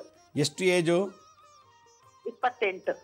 28 ಆಗಿದೆ. ಓಕೆ, ಇದಕ್ಕೆ ನಾನು ಭಾಳಷ್ಟು ಎಪಿಸೋಡ್ ಮಾಡಿದ್ದೀನಿ, ನೋಡಿದ್ದೀರಾ? ಯೂಟ್ಯೂಬಲ್ಲೇ ಅಪ್ಲೋಡ್ ಮಾಡಿದ್ದೀವಿ ನಾವು. ನೋಡಿಲ್ಲ ರೀ, ಬಟ್ ನಾನು ಡೈಲಿ ನಿಮ್ದು ಇದು ನೋಡ್ತಾ ಇರ್ತೀನಿ. ಅದ್ರಲ್ಲಿ ಭಾಳಷ್ಟು ಹೀಗೆ ಸಮಸ್ಯೆ 25 ದಾಟಿದ ಮೇಲೆ ಹೆಣ್ಮಕ್ಳಿಗೆ ಮದುವೆ ಆಗಲಿಲ್ಲ ಅಂದರೆ ಏನು ಕಾರಣ ಇರ್ತದೆ, ಅದಕ್ಕೆ ಶಾಂತಿ ಪರಿಹಾರ ಹೇಳಿದ್ದೀನಿ ಮಾಡಬೇಕು. ನಿಮ್ಮ ಮಗಳಿಗೆ 28 ಮದುವೆ ಆಗಿಲ್ಲ ಅಂದರೆ ನೀವು ಜಾತಕ ತೋರಿಸ್ಬೇಕು, ಹುಡುಗಿಗೆ ಏನು ದೋಷ ಇದೆ ಅಂತ ಅದು ಮಾಡಬೇಕು. ನನಗೇನು ಗೊತ್ತಿಲ್ಲಲ್ಲ, ನಿಮ್ಮ ಜಾತಕ ಇಲ್ಲ ಎಂಥದಿಲ್ಲ, ಸುಮ್ಮನೆ ಹುಡುಗಿಗೆ 28 ವರ್ಷ ಮದುವೆ ಆಗಿಲ್ಲ, ಏನು ದೋಷ ಇರ್ತದೆ ಅದನ್ನು ತಿಳ್ಕೊಬೇಕು. ತಿಳ್ಕೊಂಡು ಪರಿಹಾರ ಮಾಡಿದ್ರೆ ಖಂಡಿತ ಮದುವೆ ಆಗುತ್ತೆ. ಮೊದಲು ಮದುವೆ ಆಗೋ ಯೋಗ ಇದೆ ಅಂತ ಫಸ್ಟ್ ಚೆಕ್ ಮಾಡಿ. ಮದುವೆ ಆಗೋ ಯೋಗ ಇತ್ತು ಅಂದರೆ ಯಾವಾಗ ಆಗತ್ತೆ, ಮದುವೆ ಆಗೋ ಯೋಗನೇ ಇಲ್ಲ ಅಂದರೆ ಕಾರಣ ಏನು, ಕಾಳಸರ್ಪ ದೋಷ ಇದೆಯಾ, ಪುರುಷ ಶಾಪ ಇದೆಯಾ, ಪಿತೃಶಾಪನೂ ಇರ್ಬೋದಾ, ಇದನ್ನು 3 ಚೆಕ್ ಮಾಡಬೇಕು. ಎಲ್ಲರಿಗೂ ಮದುವೆ ಆಗೋದಿಲ್ಲ. ಆಗೋ ಯೋಗ ಇತ್ತು ಅಂದರೆ ಆ ದಶಾಭುಕ್ತಿಲಿ ಗೊತ್ತಾಗುತ್ತೆ, ಇಂಥ ಇಯರ್ಲಿ ಇಂಥ ವಯಸ್ಸಲ್ಲಿ ಮದುವೆ ಆಗುತ್ತೆ ಅಂತ ಜ್ಯೋತಿಷ್ಯರು ಹೇಳ್ತಾರೆ ದಶಾಭುಕ್ತಿ ನೋಡಿ. ಆಮೇಲೆ ಏನೇನು ದೋಷ ಇರ್ಬೋದು, ಜನ್ಮಕುಂಡ್ಲಿ, ನವಾಂಶ, ಅಷ್ಟಕವರ್ಗ, ಇದು 3 ಟ್ಯಾಲಿ ಮಾಡಿ ನೋಡಿದಾಗ ಏನೇನು ದೋಷದಲ್ಲಿ ಹುಟ್ಟಿದ್ದಾರೆ ಆ ಹುಡುಗಿ ಅನ್ನೋದನ್ನು ಪರಿಹಾರ ಮಾಡ್ಕೋಬೇಕು. ಇದನ್ನು ಮಾಡಿಸಿ ಖಂಡಿತ ಒಳ್ಳೆಯದಾಗತ್ತೆ. ಭಾಳ ಸಂತೋಷ, ಕರೆ ಮಾಡೋದಕ್ಕೆ ಧನ್ಯವಾದಗಳು. ಏನೂ ಇಲ್ಲದೆ ನಾವು ಮದುವೆ ಆಗುತ್ತಾ ಆಗಲ್ಲ ಅಂತ ಹೇಳಿ ಕಷ್ಟ ಆಗುತ್ತೆ. ಹಲೋ ಹಲೋ, ನಮಸ್ತೆ ಅಮ್ಮ, ಹೇಳಿ. ನಮಸ್ತೆ ಸರ್. ಹೇಳಿಮ್ಮ, ಯಾವರಿಂದ ಕಾಲ್ ಮಾಡ್ತೀರಿ? ನಡುನಳ್ಳಿಯಿಂದ. ಎಂಥದ್ದು? ತುರುವೇಕೆರೆ ತಾಲೂಕು ನಡುನಳ್ಳಿ. ತುರುವೇಕೆರೆಯಿಂದ. ಹೇಳಿ ಅಮ್ಮ, ಏನು ಸಮಸ್ಯೆ ಹೇಳಿ. ನಮ್ಮ ಹುಡುಗ ತರುಣ್ ಅಂತ ಸರ್. ಓಕೆ. ಫಸ್ಟ್ PU ಓದ್ತಾನೆ. ಚಡಿ ಬೀಳ್ತಾನೆ, ಹಠ ಮಾಡ್ತಾನೆ, ಮತ್ತೆ ಹಠ ಚಡಿ ಜಾಸ್ತಿ ಮಾಡ್ತಾನೆ ಸರ್. ಹಠ ಮತ್ತು ಇನ್ನೊಂದು ಏನು ಹೇಳಿದ್ರಿ? ಹಠ ಮಾಡ್ತಾನೆ, ತರುಣ್ ಅಂತ ಹೆಸರು. ಅಲ್ಲಲ್ಲ, ಹಠ ಮಾಡ್ತಾನೆ, ಇನ್ನೊಂದು ಪದ ಏನೋ ಹೇಳಿದ್ರಿ, ಏನು? ಚಡಿ ಬೀಳ್ತಾನೆ ಸರ್. ಅದೇ ಹಠ ಮಾಡೋದೇ ಚಡಿ ಬೀಳೋದು ಅಂತ ಅಂತಾರಲ್ಲ ಸರ್, ಆ ತರ ಚಡಿ ಬೀಳ್ತಾನೆ. ತುಂಬಾ ಅವ್ರ ಅಪ್ಪನ ಕೈಲಿ ಹಠ ಮಾಡ್ತಾನೆ. ದಿನ ಬೆಳಗ್ಗೆ ಎದ್ದು ಸ್ನಾನ ಮಾಡಿಸಿ ಖಾಲಿ ಹೊಟ್ಟೆನಲ್ಲಿ ಬನ್ನಿ ಮರ, ಶಮಿ ವೃಕ್ಷ, ಬನ್ನಿ ಮರಕ್ಕೆ 108 ಸುತ್ತನ ಪ್ರದಕ್ಷಿಣೆ ಮಾಡಿಸಿ. ಓಂ ಶಂ ಶನೈಶ್ಚರಾಯ ನಮಃ, ಓಂ ಶಂ ಶನೈಶ್ಚರಾಯ ನಮಃ, ಓಂ ಶಂ ಶನೈಶ್ಚರಾಯ ನಮಃ ಅಂತ ಈ ಮಂತ್ರ ಹೇಳ್ಕೊಂಡು 108 ಸುತ್ತು ಒಂದು 21 ದಿವಸ ಇಲ್ಲ 48 ದಿವಸ ಇಲ್ಲ 54 ದಿವಸ ಮಾಡಲಿ. ಈ ಕೋಪ, ತಾಪ, ಮಂಡುತನ, ಆಲಸ್ಯ, ಕೆಟ್ಟ ಪದಗಳ ಬಾಯಲ್ಲಿ ಬರೋದು, ಈ ಥರದ್ದೆಲ್ಲ ದೋಷ ನಿವಾರಣೆ ಆಗುತ್ತೆ. ಭಾಳ ಸಂತೋಷ, ಕರೆ ಮಾಡೋದಕ್ಕೆ ಧನ್ಯವಾದಗಳು. ಮಕ್ಕಳಲ್ಲಿ ವಿದ್ಯಾಭ್ಯಾಸ ಮಾಡೋದಕ್ಕೆ ಕೊರತೆ ಇದೆ ಅಂತಂದರೆ ಕೆಲವು ಗುರುಶಾಪ, ಗುರುದ್ರೋಹ, ಗುರು ಬಗ್ಗೆ ಕೆಟ್ಟ ಮಾತಾಡಿದರೆ, ಗುರುಗಳು ತೊಂದರೆ ಕೊಟ್ಟಿದ್ರೆ ಎಜುಕೇಷನ್ ಭಂಗ ಆಗತ್ತೆ. ಹಲೋ. ಹಲೋ, ನಮಸ್ತೆ ಗುರೂಜಿ. ನಮಸ್ತೆ ಅಮ್ಮ, ಹೇಳಿ. ಯಾವರಿಂದ ಕಾಲ್ ಮಾಡ್ತೀರಿ? ಗುರೂಜಿ, ನಾವು ಹಾವೇರಿಯಿಂದ. ಗುರೂಜಿ, ನನ್ನ ಮಗನ ಸಮಸ್ಯೆ ಬಹಳ ಇದೆ ಗುರೂಜಿ. ಏನು ಸಮಸ್ಯೆ ಹೇಳಿ. ಅವನು ಮೊದ್ಲೇ ಮೆಡಿಕಲ್ ರತ್ನಲ್ಲಿ ಕೆಲಸ ಮಾಡ್ತಿದ್ದ ಗುರೂಜಿ. ಆಮೇಲೆ ಮದ್ವೆ ಮಾಡಿದ್ವಿ, ಅವನಿಗೆ ಕೆಲ್ಸಾನು ಹೋಯ್ತು, ಡೈವರ್ಸ್ ಆಯ್ತು. ಇವಾಗ ಯಾವ ಕೆಲ್ಸಾನು ಸಿಗ್ತಾ ಇಲ್ಲ ಅವನಿಗೆ.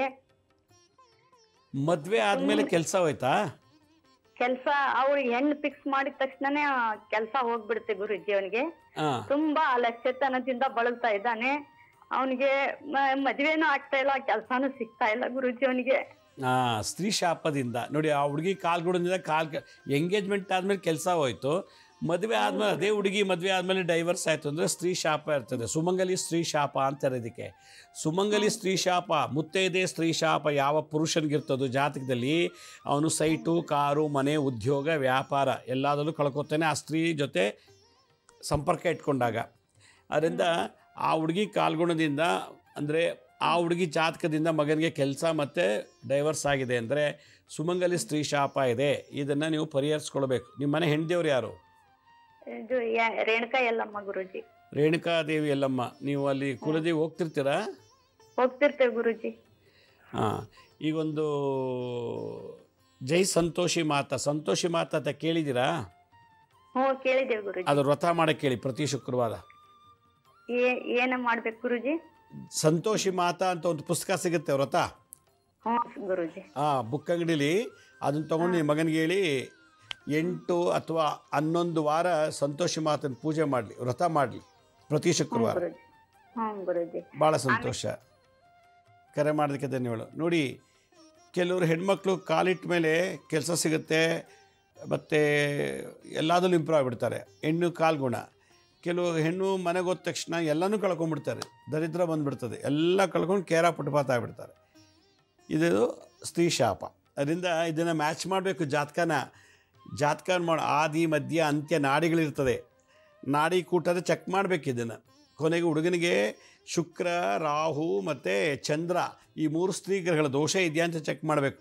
ಸುಮ್ಮನೆ ಲವ್ ಮಾಡಿಬಿಟ್ಟು ಮದುವೆ ಮಾಡ್ಕೊಂಡ್ಬಿಡ್ತಾರೆ. ಲವ್ ಮಾಡೋವರೆಗೂ ಚೆನ್ನಾಗಿರ್ತಾರೆ. ತಾಲಿ ಕಟ್ಟಿ ಗಂಡ ಹೆಂಡ್ತಿಂತ ರಿಜಿಸ್ಟರ್ ಆದಮೇಲೆ, ಶಾಸ್ತ್ರ ಪ್ರಕಾರ ಧರ್ಮವಾಗಿ ಆದಮೇಲೆ ಆ ಹುಡುಗಿಯಿಂದ ರೋಗ ಬಾಧೆ, ಸಾಲ ಬಾಧೆ, ಡೈವರ್ಸು ಮತ್ತು ಮಕ್ಕಳಾಗಲ್ಲ, ವಿಪರೀತ ಬರ್ತದೆ. ಅದಕ್ಕೆ ಮುತ್ತೈದೆ ಸ್ತ್ರೀ ಶಾಪ, ಕನ್ಯಾ ಸ್ತ್ರೀ ಶಾಪ, ವಿಧವೆ ಸ್ತ್ರೀ ಶಾಪ, ಗಂಡನ ಬಿಟ್ಟಂತೋಳು ಪತಿ ತ್ಯಾಗ ಮಾಡಿದ ಸ್ತ್ರೀ ಶಾಪ, ವೈಶ್ಯವಾಟಿಕೆ ಸ್ತ್ರೀ ಶಾಪ, ಚಂಡಾಳಿ ಸ್ತ್ರೀ ಶಾಪ, ಹಲವಾರು ಬಾರಿ ಮದುವೆ ಆದಂಥ ಸ್ತ್ರೀ ಶಾಪ, ಇವೆಲ್ಲ ಮನುಷ್ಯನ ಕಾಡಿಸುತ್ತೆ. ಅದಕ್ಕೆ ಒಳ್ಳೆ ಹುಡುಗಿ ನೋಡಿ ಮದುವೆ ಮಾಡ್ಕೋಬೇಕು. ಒಬ್ಬ ಮನುಷ್ಯ ಚೆನ್ನಾಗಿ ಉನ್ನತವಾದ ಮಟ್ಟಕ್ಕೆ ಹೋಗ್ತೀನಿ ಅಂದರೆ ಹುಡುಗಿನ ನೋಡಿ, ಒಳ್ಳೆ ಹುಡುಗಿನ ಅದು ನನ್ನ ಜಾತಕಕ್ಕೆ ಆಗುತ್ತಾ ಅಂತ ನೋಡಿ ಮದುವೆ ಮಾಡ್ಕೋಬೇಕು. ಇನ್ನು ನಮ್ಮದ್ರಲ್ಲೇ ಅರ್ಧ ದೋಷ ಇರ್ತದೆ, ಇನ್ನು ಆ ಜಾತಕನೂ ಕೂಡ ಬಂದಾಗ ನಮ್ಮ ಆತ್ಮಕ್ಕೆ ತುಂಬ ತೊಂದರೆ ಕೊಡುತ್ತೆ. ಇದು ಭಾಳ ಒಂದು ಸಲ ಮದುವೆ ಆಗೋದು ಕರೆಕ್ಟಾಗಿ ನೋಡಿ ಮಾಡ್ಕೋಬೇಕು. ಇಲ್ಲ ಅಂದರೆ ಇದಕ್ಕಿಂತ ದೊಡ್ಡ ಪನಿಷ್ಮೆಂಟ್ ಜಗತ್ತಲ್ಲಿ ಇನ್ಯಾವುದೂ ಇಲ್ಲ. ಮತ್ತೊಬ್ರು ಯಾರೋ ಕಾಲರ್ ಹಿಡಿದ್ದಾರೆ. ಹಲೋ. ಹಲೋ, ನಮಸ್ತೆ ಗುರುಜಿ. ನಮಸ್ತೆ ಅಮ್ಮ, ಹೇಳಿ. ಯಾವೂರಿಂದ ಕಾಲ್ ಮಾಡ್ತೀರಿ? ನಾವು ಹುಬ್ಳಿಯಿಂದ ಮಾತಾಡ್ತೇವೆ ಗುರುಜಿ. ಹುಬ್ಳಿಯಿಂದ ಹೇಳಿ ಅಮ್ಮ. ಅದು ಸಮಸ್ಯೆ ಅಂದ್ರೆ ಬಿದ್ದೇನ್ರಿ, ಅದ ಎಡಗೈ ನೋವಾಗಿತ್ರಿ. ಈಗ ಎಲ್ಲ ಕೂಡೈತಂತ್ರಿ. ಅದ ಬರಳೆಲ್ಲ ಹಿಂಗ ಬೆಂಡ್ ಮಾಡಕ ಬರಂಗಿಲ್ಲ ಗುರುಜಿ. ಅವು ಫಿಸಿಯೋಥೆರಪಿ ಮಾಡಿಸಿ ಹೋಗಿ, ಇಲ್ಲ ಮರ್ಮ ಥೆರಪಿ ಮಾಡಿಸಿ, ಇಲ್ಲ ನಿಮ್ಮ ಆರ್ಥೋಪೆಡಿಕ್ ಮೂಳೆ ಡಾಕ್ಟರ್ ಹತ್ರ ಹೋಗ್ಬಿಟ್ಟು ಅವರು ನಿಮಗೆ ಬಾಲ್ ಕೈ ಕೊಟ್ಟು ಪ್ರೆಸ್ ಮಾಡೋದು ಹೇಳ್ಕೊಡ್ತಾರೆ. ಈ ಥರ ಫಿಸಿಯೋಥೆರಪಿ ಮಾಡಿಸಿ ಕೆಲವು ನರಗಳಿಗೆ ಚೆನ್ನಾಗಿ ಆಗ್ತದೆ. ಮೂಳೆ ಕೂಡ್ಕೊಂಡಿದ್ಮೇಲೆ ಕರೆಕ್ಟಾಗಿ ಆಗ್ತದೆ. ನೀವು ಅದನ್ನು ಫಿಸಿಯೋಥೆರಪಿ ಅಂತ ಒಂದು 4-5 ಸಿಟ್ಟಿಂಗ್ಸ್ ತೊಗೊಳ್ಳಿ. ನಿಮ್ಮ ಹುಬ್ಬಳ್ಳಿ ಹಾಸ್ಪಿಟ್ಲಲ್ಲಿ ಕೆಲವು ಫಿಸಿಯೋಥೆರಪಿಸ್ಟ್ ಮನೆಗೆ ಬಂದು ಥೆರಪಿ ಮಾಡ್ತಾರೆ. ಇಲ್ಲಾಂದರೆ ಮರ್ಮ ಥೆರಪಿಸ್ ಯಾರು ಮಾಡ್ತಾರೋ ನೋಡಿಬಿಟ್ಟು ಅವ್ರ ಹತ್ರ ಅದಕ್ಕೆ ಅಂಗುಷ್ಟ ಮತ್ತು ಕುರ್ಚಶಿರ ಅಂತ ಕೆಲವು ಮರ್ಮ ಇದೆ, ಆ ಜಾಗಕ್ಕೆ ಮಾಡೋದ್ರಿಂದ ಖಂಡಿತ ಗುಣ ಆಗುತ್ತೆ. ಕಾಲರ್ ಒಬ್ರು ರೆಡಿ ಇದ್ದಾರೆ. ಹಲೋ. ಹಲೋ, ನಮಸ್ಕಾರ ಗುರುಜಿ. ನಮಸ್ತೆ, ಹೇಳಿ. ಯಾವರಿಂದ ಕಾಲ್ ಮಾಡ್ತಾ ಇದ್ದೀರಿ? ನಾವು ಬಳ್ಳಾರಿಯಿಂದ ಮಾಡ್ತಾ ಇದ್ದೀವಿ. ಭಾಳ ನಿನ್ನ ಹತ್ರ ಮಾತಾಡ್ಬೇಕಂತ ತುಂಬಾ ಆಸೆಯಿಂದ ಮಾಡದೆ ಸಿಕ್ಬಿಡ್ತು ಗುರುಜಿ. ವೆರಿ ಗುಡ್, ಭಾಳ ಸಂತೋಷ. ಹೇಳಿ ಅವ್ವ. ನಿಮ್ ಪ್ರೋಗ್ರಾಮ್ ಎಲ್ಲ ತುಂಬಾ ಚೆನ್ನಾಗಿ ಬರ್ತಾ ಇದೆ. ಏನನ್ಸುತ್ತೆ ನಮ್ಮ ಕಾರ್ಯಕ್ರಮದ ಬಗ್ಗೆ? ತುಂಬಾ ತುಂಬಾ ತುಂಬಾ ಚೆನ್ನಾಗಿ ಗುರುಜಿ. ಅಲ್ಲ, ನಮ್ಗಂತೂ ಬಹಳ ಅನುಕೂಲ ಆಗಿದೆ. ನೀವು ಒಬ್ಬರೇ ನೋಡ್ತೀರಾ, ನಿಮ್ಮ ಬಂಧು ಮಿತ್ರರಿಗೆಲ್ಲ ಹೇಳ್ತೀರಾ? ನಮ್ ಫ್ರೆಂಡ್ಸ್ಗೆಲ್ಲ ಹೇಳ್ತೀನಿ ಗುರುಜಿ, ಎಷ್ಟು ದೂರ ಆಂಧ್ರ ಸೈಡ್ ಇದ್ದವ್ರಿಗೆಲ್ಲ ಹೇಳ್ತೀನಿ. ಅವ್ರದ್ದೆಲ್ಲ ಅಭಿಪ್ರಾಯ ಹೇಗೆ ನಮ್ಮ ಕಾರ್ಯಕ್ರಮದ ಬಗ್ಗೆ? ಹೇಳ್ತೀನಿ. ಅವ್ರು ಅದು ನೋವು ಇದು ನೋವು ಅಂದ್ರೆ ನೀವೆಲ್ಲೂ ಹೋಗ್ಬೇಡ್ರಿ, ಶ್ರೀನಿವಾಸ್ ಗುರುಜಿ ಅವ್ರದ್ದು ಸಿರಿ ಕನ್ನಡದಲ್ಲಿ ಬರುತ್ತೆ ನೋಡ್ರಿ ಅಂತೀನಿ. ಅವ್ರೇನಂತಾರೆ ಈ ಕಾರ್ಯಕ್ರಮದ ಬಗ್ಗೆ? ಅವ್ರು ಬಹಳ ಚೆನ್ನಾಗೈತೆ, ನನ್ಗೆ ಹೇಳಿ ತುಂಬಾ ಹೆಲ್ಪ್ ಮಾಡಿದೆ, ನಿನ್ಗೆ ತುಂಬಾ ಥ್ಯಾಂಕ್ಸ್ ಅಂತಾರೆ. ನನಗ್ ಥ್ಯಾಂಕ್ಸ್ ಹೇಳ್ಬೇಡ್ರಿ, ಎಲ್ಲಾನು ಶ್ರೀನಿವಾಸ್ ಗುರುಜಿ ಅವ್ರಿಗೆ ಥ್ಯಾಂಕ್ಸ್ ಸೇರ್ಬೇಕು, ನಿಮ್ಗೆ ಸೇರ್ಬೇಕು ಗುರುಜಿ ಅದೆಲ್ಲ. ಒಳ್ಳೇದಾಗ್ಲಮ್ಮ, ಒಳ್ಳೇದಾಗ್ಲಿ. ನಿಮ್ಮನ್ನ ಒಂದ್ಸಲ ಮೀಟ್ ಮಾಡ್ಬೇಕು ಅನ್ಕೊಂತಿದ್ದೆ, ಬಹಳ ದಿವಸದಿಂದ ಮೀಟ್ ಮಾಡಕ್ ಆಗಿಲ್ಲ. ಅಟ್ಲೀಸ್ಟ್ ಮಾತಾಡೋಣ ಅನ್ನೋ ತುಂಬಾ ಆಸೆ ಇತ್ತು, ಸಿಕ್ಕಿದ್ರಿ ಗುರುಜಿ. ಬಹಳ ಸಂತೋಷ, ನಮಗೂ ಖುಷಿ ಆಯ್ತು. ನಮ್ ಫ್ರೆಂಡ್ ಅವ್ರದ್ದು ಒಂದು ಸಮಸ್ಯೆ ಗುರುಜಿ. ಹೇಳಿ. ಅವ್ರಿಗೆ ಮದ್ವೆ ಆಗಿ ಹಸ್ಬೆಂಡ್ ಇಲ್ಲ, ಅವ್ರು ಇನ್ನೊಬ್ರನ್ನ ತುಂಬಾ ಪ್ರೀತಿ ಮಾಡ್ತಾ ಇದಾರೆ. ಅವ್ರು ಒಂದೊಂದ್ಸಲ ತುಂಬಾ ಪ್ರೀತಿ ತೋರಿಸ್ತಾರೆ, ಒಂದೊಂದ್ಸಲ ದೂರ ಇದ್ದು ಬಿಡ್ತಾರೆ, ಬರದೇ ಇಲ್ಲ ಅವ್ರು ಕರೆದ್ರೆ. ಏನ್ ಪರಿಹಾರ ಗುರುಜಿ? ವಿಧವೆನಾ ಅಥವಾ ಗಂಡ ಇದಾರ ಅವ್ರಿಗೆ? ಇದಾರೆ, ಡೈವರ್ಸ್ ಆಗ್ಬಿಟ್ಟಿದೆ. ಡೈವರ್ಸ್ ಆಗಿದೆ. ಓಕೆ. ಮತ್ತೆ ಮದುವೆ ಮಾಡ್ಕೊಳ್ಳಿ, ಕೇಳಿ, ಬಾಯ್ ಬಿಟ್ಟು ಓಪನ್ ಮಾಡಿ ಕೇಳಿ. ನನಗೆ ಇಷ್ಟ ಇದೆ, ಮದುವೆ ಮಾಡ್ಕೋತೀನಿ, ನಿಮ್ಗೆ ಇಷ್ಟ ಇದೆ ಅಂತ ಕೇಳಿ. ಇಲ್ಲ, ಅವರು ಪ್ರೀತಿ ಮಾಡ್ಬಿಟ್ಟಾರೆ. ಅವರು ಮಾಡ್ತಾರೆ, ಮತ್ತೆ ಹತ್ರ ಬರೋದೇ ಇಲ್ಲ. 1-2 ತಿಂಗಳಿಗೊಂದ್ಸಲ, 3 ತಿಂಗಳಿಗೊಂದ್ಸಲ ಹಂಗ್ ಬರ್ತಾರೆ. ಅದಕ್ಕೆ ಪರಿಹಾರ ಏನ್ ಹೇಳಿ ಗುರುಜಿ? ಅಲ್ಲ, ಪರಿಹಾರ ಏನೋ ಕೂತ್ ಮಾತಾಡಿ, ಇಷ್ಟ ಇದ್ರೆ ಇಲ್ಲಿ ಮದುವೆ ಮಾಡ್ಕೊಳ್ಳಿ. ಅವ್ರ ಮದುವೆ ಆಗಿದೆಯಾ ಅಪ್ಪನಿಗೆ? ಅವ್ರಿಗೂ ಆಗಿದೆ. ಅವ್ರಿಗೂ ಡೈವರ್ಸ್ ಆಗಿದೆಯಾ? ಇಲ್ಲ ಇಲ್ಲ ಇಲ್ಲ. ಅಲ್ಲಮ್ಮ, ಈಗ ಧರ್ಮವಾಗಿ ಹೇಳ್ತೀನಿ ನಾನು, ಈಗ ಮದುವೆ ಆಗಿದೆ, ಅವ್ರಿಗೆ ಮಕ್ಕಳು ಇದೆಯಾ ಅಪ್ಪನಿಗೆ? ಅವ್ರಿಗೂ ಇದೆ, ಇವ್ರಿಗೂ ಇದೆ ಗುರುಜಿ. ಮದುವೆ ಆಗಿ ಇರೋವಂಥ ಪುರುಷನ ನೀವು ಪ್ರೀತಿ ಮಾಡೋದು ತಪ್ಪು. ಅವ್ರಿಗೂ ಡೈವರ್ಸ್ ಆಗಿದ್ರೆ ಒಂದೇನೋ ಒಂದು ಲೆಕ್ಕಾಚಾರ ಇರುತ್ತೆ. ಈಗ ಮದುವೆ ಆಗಿ ಆತನಿಗೆ ಮಕ್ಕಳೆಲ್ಲ ಇದೆ, ಇವರು ಡೈವರ್ಸ್ ಆಗಿದ್ದಾರೆ. ಅವರು ಅಕಸ್ಮಾತ್ ಏನಾದರೂ ಅವನು ಆ ಹೆಂಡ್ತಿಗೆ, ಮೊದಲನೇ ಹೆಂಡ್ತಿಗೆ ಏನಾದ್ರು ಗೊತ್ತಾದರೆ ಆಕೆ ಶಾಪ ತಟ್ಟುತ್ತೆ. ಮತ್ತು ಸುಮ್ಮನೆ ನೀವು ಅದೆಲ್ಲ ಮಾಡ್ಕೊಳ್ಳಿಂದ ನಿಮಗೂ ಸುಖ ಸಿಗೋದಿಲ್ಲ. ಈಗ ಅಲ್ಲೇ ಡೈವರ್ಸ್ ಆಗಿದ್ದರೆ ಏನೋ ದೋಷ ಇದೆ ಅವರಲ್ಲಿ. ಯಾಕೆ ಡೈವರ್ಸ್ ಆಗೋಕ್ಕೆ ಏನೋ ಕಾರಣ ಇದೆ. ಈಗ ಇನ್ನೊಬ್ಬನ ಪ್ರೀತಿ ಮಾಡಿ ಮದುವೆ ಆಗಿರೋ ಪುರುಷನ ಮದುವೆ ಮಾಡ್ಕೊಳ್ತೀನಿ, ಪ್ರೀತಿ ಮಾಡ್ಕೋಬೇಕು, ಲವ್ ಮಾಡಬೇಕು ಅನ್ನೋದು ಅದು ಸ್ತ್ರೀ ಧರ್ಮಕ್ಕೆ ತಪ್ಪು ಅಂತ ನನ್ನ ಅಭಿಪ್ರಾಯ, ಧರ್ಮದಲ್ಲಿ ಹೇಳೋದಾದ್ರೆ. ಅದೇ ಗುರುಜಿ, ನಮ್ಮ ಫ್ರೆಂಡ್ಗೆ ನನಗೆ ಇವಾಗ ನೆನಪಾಯ್ತು, ಅದಕ್ಕೆ ನಿಮ್ಗೆ ಕೇಳಿದ್ರೆ. ಅಲ್ಲಲ್ಲ, ನೀವು ಯಾರೇ ಆಗಲಿ, ನಿಮ್ಮ ಫ್ರೆಂಡ್, ಇದು ಜನರಲ್ ಆಗಿ ಹೇಳ್ತಾ ಇದ್ದೀನಿ. ಈ ಥರದ್ದು ಈ ಥರ ಮಾಡಿದಾಗ ಸುಮಂಗಲಿ ಸ್ತ್ರೀ ಶಾಪಕ್ಕೆ ಹೊರಗಾಗ್ತಾರೆ ಈ ಹುಡುಗಿ, ಅವ್ರನ್ನ ಮಾಡ. ಅದಕ್ಕೆ ಕೇಳಿ, ಹೋಗಿ ಮಾತಾಡಿ ಎಲ್ಲ. ಅದಕ್ಕೆ ನಾವು ಏನು ಹೇಳಲಿಕ್ಕಾಗಲ್ಲ, ಯಾಕಂದರೆ ನಾವು ಅಧರ್ಮವಾಗಿ ಹೇಳ್ಕೊಡ್ಬಾರ್ದು. ಮದುವೆ ಆಗಿರೋ ಗಂಡನ, ಮದುವೆ ಆಗಿರೋ ಪುರುಷನ್ನ ನಾವು ಲವ್ ಮಾಡಿ ನನ್ನ ಮದುವೆ ಮಾಡ್ಕೊಳ್ಳೋದು ತಪ್ಪಾಗತ್ತೆ. ಆಗ ಆ ಮೊದಲನೇ ಹೆಂಡತಿ ಕಥೆ ಏನು ತಪ್ಪದು. ಹೌದು, ಹೇಳ್ತೀನಿ ಬಿಡ್ರಿ ಗುರುಜಿ, ಅವ್ರು ಹಾಸ್ಪಿಟಲ್ ಕಡೆ ಯಾವಾಗ ನಾವು ಬಂದಾಗ ಮೀಟ್ ಆಗ್ತಾ ಇರ್ತಾರೆ, ಹೆಂಗ ಕಾಲ್ ಸಿಗ್ತಲ್ಲ ಅದಕ್ಕೆ. ಆಗ್ಲಮ್ಮ, ಒಳ್ಳೇದು. ಅದು ತಪ್ಪಾಗತ್ತೆ. ಈ ಮದುವೆ ಆದರೂ ಕೂಡ ಈಕೆಗೂ ತೊಂದರೆ ಆಗ್ತದೆ. ನಾನು ನೋಡಿ 40 ವರ್ಷದ ಅನುಭವದ ಆಧಾರದ ಮೇಲೆ. ಭಾಳ ಸಂತೋಷ, ಕರೆ ಮಾಡೋಕ್ಕೆ ಧನ್ಯವಾದಗಳು. ಯಾರೋ ಮದುವೆ ಆಗಿರೋ ಪುರುಷನ ಲವ್ ಮಾಡಿ ನಾನು ಮತ್ತೆ ಬರೋಂಗೆ ಮಾಡಿ ಅನ್ನೋದು ನಾವು ಮಾಡಬಾರ್ದು. ಅದಲ್ಲ, ಆ ಮದುವೆ ಆಗಿರೋ ಹುಡುಗಿ ಭಾಳ ಹಾಳು ಮಾಡ್ದಂಗೆ ಆಗುತ್ತೆ. ಅದಕ್ಕೆ ಯಾವುದೋ ಆಸ್ಪದ ಇಲ್ಲ. ನಮ್ಮನ್ನು ಕ್ಷಮಿಸಲ್ಲ ಭಗವಂತ. ದಯವಿಟ್ಟು ಆ ಥರ ಕೆಲಸ ನಾವು ಮಾಡಲಿಕ್ಕೆ ಇಷ್ಟಪಡೋದಿಲ್ಲ. ಮತ್ತೊಬ್ರು ಯಾರೋ ಕಾಲರ್ ರೆಡಿ ಇದ್ದಾರೆ. ಹಲೋ ಹಲೋ ಗುರುಗಳೇ, ಆವಾಗಲೇ ಫೋನ್ ಮಾಡಿದ್ವಿ, ಮಿಸ್ ಆಗ್ಬಿಟ್ಟು ಕಟ್ ಆಯ್ತು. ನಮ್ಮ ತಂದೆ ಬಗ್ಗೆ ಕೇಳ್ತಿದ್ದೆ, ಅವ್ರ ಶಾಪ ಹಾಕಿದ್ದೆಲ್ಲ ನಮ್ಮ ತಂದೆ ಅವ್ರಿಗೆ, ನಮ್ಮ ಫ್ಯಾಮಿಲಿಗೆಲ್ಲ ತಪ್ಪಿತ್ತ ಅಂತ. ನಾ ಹಾಗೆ ಹೇಳಿದಲ್ಮ, ನಿಮಗೆ ಸಾಲ ತೊಗೊಂಡವ್ರು ನಿಮ್ಮಪ್ಪ ಕೊಟ್ಟವ್ರು, ಅವರು ನಿಮ್ಮ ತಂದೆಗೆ ತೊಂದರೆ ಆಗತ್ತೆ ಅಷ್ಟೇ. ಆಮೇಲೆ ಆ ಸಾಲ ತೊಗೊಂಡು ದುಡ್ಡಲ್ಲಿ ನೀವೆಲ್ಲರೂ ಯೂಸ್ ಮಾಡ್ಕೊಂಡಿದ್ದೀರಾ. ನಿಮ್ಮಪ್ಪ ಸಾಲ ತಂದು ನಿಮ್ಗೆಲ್ಲರೂ ಊಟ ಹಾಕಿರ್ಬೋದು, ಏನೋ ಕೊಡಿಸಿರ್ಬೋದು. ಆ ಸಾಲದ ಬಾಧೆ ನಿಮಗೂ ಇರುತ್ತೆ. ಅದಕ್ಕೋಸ್ಕರ ಸಾಲ ಕೊಟ್ಟವ್ರಿಗೆ ಕೊಟ್ಬಿಟ್ಟು ಕ್ಷಮೆ ಕೇಳಿ, ಆವಾಗ ವಾಪಸ್ಸು ಅವ್ರು ನಿಮ್ಗೆ ಆಶೀರ್ವಾದ ಮಾಡ್ತಾರೆ. ಸರಿ ಗುರುಗಳೇ. ಹಲೋ ಹಲೋ, ನಮಸ್ತೆ ಅಮ್ಮ, ಹೇಳಿ, ಎಲ್ಲಿಂದ ಕಾಲ್ ಮಾಡ್ತೀರಿ? ಬೆಂಗಳೂರಿಂದ ಗುರುಜಿ. ಹೇಳಿ ಅಮ್ಮ, ಮಾತಾಡಿ. ಹಲೋ, ಮಾತಾಡಿ ಅಮ್ಮ. ಅಲ್ಲ ಗುರುಜಿ, ನಮ್ಮ ಮನೆಯವರು ಯಾವಾಗಲೂ ಒಂದು ಕೈ ಕೈ ಕೈ ಅಂತಾರೆ ಗುರುಜಿ. ಕೈ ನೋವು ಬುಧದಿಂದ ಒಂದಷ್ಟು ಮುಂದೆಯಿಂದ ಒಂದು ಸ್ವಲ್ಪ ಬುಧತನ ಕೈ ನೋವು ಅಂತ ಇರ್ತಾರೆ. ಕೈ ನೋವ ಅಥವಾ ಚಳಿನಾ? ಇಲ್ಲ ಸರ್, ಕೈ ಕೈ ಏನು ಹೇಳಿ, ಕೈಲಿ ಏನಾಗುತ್ತೆ? ಕೈ ಭುಜದಿಂದ ಒಂದು ಮಂಡಿತನೂ ಕೈ ಯಾವಾಗಲೂ ಕೈ ನೋವು ಅಂತ ಮೇಲೆ ಎತ್ತಕ್ಕಾಗಲ್ಲ. ಫಸ್ಟ್ ಯೂರಿಕ್ ಆ್ಯಸಿಡ್ ಚೆಕ್ ಮಾಡಿಸಿ, RH ಫ್ಯಾಕ್ಟರು, ರಕ್ತ ಟೆಸ್ಟ್ ಮಾಡಿಸಿ, ರಕ್ತದಲ್ಲಿ ಯೂರಿಕ್ ಆ್ಯಸಿಡ್ ಎಷ್ಟಿದೆ ಅಂತ. ಲಿವರ್ ಚೆಕ್ ಮಾಡಿಸಿ, SGOT SGPT ಅಂತ ಲಿವರ್ ಚೆಕ್ ಮಾಡಿಸ್ಬಿಟ್ಟು ಅದನ್ನು ನಿಮ್ಮ ಮೂಳೆ ಡಾಕ್ಟ್ರಿಗಳ ರೊಮೆಟೆಡ್ ಆರ್ಥ್ರೈಟಿಕ್ಸ್ ತೋರಿಸಿ ಒಂದು ಒಪಿನಿಯನ್ ತೊಗೊಳ್ಳಿ. ಬಟ್ ನೀವು ಕೇಳಿದ್ದಕ್ಕೆ ನೀವು ನಿಂಬೆಹಣ್ಣು ರಸನ ಚೆನ್ನಾಗಿ ಹಿಂಡ್ಬಿಟ್ಟು ಲೋಟಕ್ಕೆ ಹಾಕ್ಕೊಳ್ಳಿ. ಎಲ್ಲೆಲ್ಲಿ ಪ್ರಾಬ್ಲಮ್ ಇದೆಯೋ, ನೋವಿದೆಯೋ ಅಲ್ಲೆಲ್ಲ ಹಚ್ಬಿಟ್ಟು ಸೂರ್ಯನ ಬೆಳಕಲ್ಲಿ ಕೂರಿಸಿ. ಬೆಳಗ್ಗೆ 8ರಿಂದ 9 ಗಂಟೆ ಒಳಗೆ, 8ರಿಂದ 9 ಗಂಟೆ ಒಳಗಡೆ ಬಿಸಿಲಲ್ಲಿ ದೇಹನ ಕಾಯಿಸ್ಬೇಕು. ಮಾಡ್ತಾ ಬನ್ನಿ. ಒಂದು ವಾರ 15 ದಿವಸ ಯಥೇಚ್ಛವಾಗಿ ನೀರು ಕುಡಿಬೇಕು. ಮತ್ತು ಒಂದು ಸಲ ಕಿಡ್ನಿನೂ ಟೆಸ್ಟ್ ಮಾಡಿಸಿ. ಕಾಲೆಲ್ಲ ಊತ ಇತ್ತು ಅಂದರೆ ಕಿಡ್ನಿ ಟೆಸ್ಟ್ ಮಾಡಿಸಿ. ರಾಹು ಶಾಂತಿ ಮಾಡಿಸಿ. ನಿಂಬೆಹಣ್ಣರ ರಸ ಹಚ್ಬಿಟ್ಟು ಬಿಸಿಲು ಕೂರಿಸಿ ಒಂದು ವಾರ.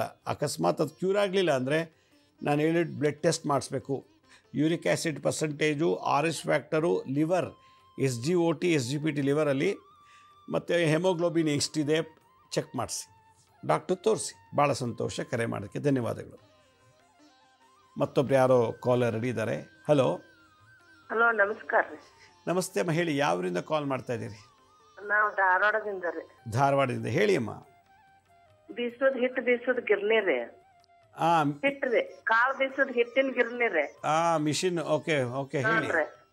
ಅದು ಸರಿಯಾಗಿ ವ್ಯಾಪಾರ ಆಗವಲ್ರಿ. ಅದಕ್ಕೆ ದಿನ ಬೆಳಗ್ಗೆ ಎದ್ದು ಸ್ನಾನ ಮಾಡಿ, ಬಿಳಿ ಎಕ್ಕದ ಗಿಡಕ್ಕೆ ಪೂಜೆ ಮಾಡಿ, ಬಿಳಿ ಎಕ್ಕದ ಗಿಡದ ಹೂ ಎತ್ಕೊಳ್ಳಿ. ಹೂ ಎತ್ಕೊಂಡ್ಬಂದು ಕ್ಯಾಶ್ ಬಾಕ್ಸಲ್ಲಿ ಹಾಕಿ. ಆಮೇಲೆ ಒಂದು ಎಳ್ಳಿನ ಪ್ಯಾಕೆಟ್ ಇಡಿ ಒಳಗಡೆ. ಮಿಷಿನ್ ಅಂದಮೇಲೆ ಶನಿ ಗ್ರಹ, ಶನಿ ಮಿಷಿನ್ ಕಬ್ಬಣಕ್ಕೆ ಸಂಬಂಧಪಟ್ಟದ್ದು. ಒಂದು ಎಳ್ಳಿನ ಪಾಕೆಟು 1/4 kg ಅಥವಾ 100 ಗ್ರಾಮ್ ಒಂದು ಎಳ್ಳನ್ನು ಕ್ಯಾಶ್ ಬಾಕ್ಸಲ್ಲಿ ಇಟ್ಟರೆ, ಬಿಳಿ ಎಕ್ಕದ ಹೂವು, ಎಳ್ಳಿನ ಪ್ಯಾಕೆಟ್ ಚಿಕ್ಕದು, 100 250 ಅಥವಾ 150 ಗ್ರಾಮ್ದು, 50 ಗ್ರಾಮ್ದು ಚಿಕ್ಕದೊಂದು ಪ್ಯಾಕೆಟ್ ಇಟ್ಬಿಟ್ಟು ಗಲ್ಲ ಇಟ್ಟು ಪೂಜೆ ಮಾಡಿ, ಖಂಡಿತ ಒಳ್ಳೆಯದಾಗುತ್ತೆ. ಮತ್ತೊಬ್ರು ಯಾರೋ ಕಾಲರ್ ರೆಡಿ ಇದ್ದಾರೆ. ಹಲೋ ಹಲೋ, ನಮಸ್ತೆ ಅಮ್ಮ, ಹೇಳಿ. ನಾವು ಬ್ಯಾಂಗ್ಳೂರಿಂದ ಮಾತಾಡ್ತಾ ಇದ್ದೀವಿ. ಭಾಳ ಸಂತೋಷ, ಹೇಳಿ. ಪ್ರಭಾ ಅಂತ. ಹೇಳಿ ಅಮ್ಮ. ನಮ್ಮ ಮಗನ ಬಗ್ಗೆ ಕೇಳಬೇಕಿತ್ತು ಗುರುಜಿ. ಕೇಳಿ. ನಮ್ಮ ಮಗ ಯಾಶೀಶ್, ವೃಶ್ಚಿಕ ರಾಶಿ, ಜ್ಯೇಷ್ಠ ನಕ್ಷತ್ರ. ವೃಶ್ಚಿಕ ರಾಶಿ, ಜ್ಯೇಷ್ಠ ನಕ್ಷತ್ರ. ಓಕೆ, ಹೇಳಿ. ಯಾಶೀಶ್ ಅವನಿಗೆ ಕೇತು ದೇಶ ನಡೀತಾ ಇದೆ ಗುರುಜಿ. ಈಗ ಆಕ್ಸಿಡೆಂಟ್ ಆಯ್ತು ಗುರುಜಿ ಮೊನ್ನೆ. 1 year ಆಯ್ತು. ತುಂಬಾ ಮೇನ್ ಇದೇ ಇಲ್ಲ ಅನ್ನೋ ತರ ಆಗ್ಬಿಟ್ಟಿದ್ದೆ ಗುರುಜಿ. ಇವಾಗ ನಾರ್ಮಲ್ ಆಗಿದ್ದಾನೆ. ಎಷ್ಟು ಏಜು? ಈ 21 ಅಲ್ಲ ಗುರುಜಿ ಆಗಿದೆ. ಅವನು ಇಂಜಿನಿಯರಿಂಗ್ ಮಾಡ್ತಾ ಇದ್ದಾನೆ. ಓದ್ತಾ ಇದ್ದಾನೆ ಹುಡುಗ? ಓದ್ತಾನೆ. 21 ಇಯರ್ಸ್ ಅಲ್ಲಿ ಗುರುಜಿ ಆಗಿದ್ದು. ಇವಾಗ 22 ವರ್ಷ? 22 ಗುರುಜಿ.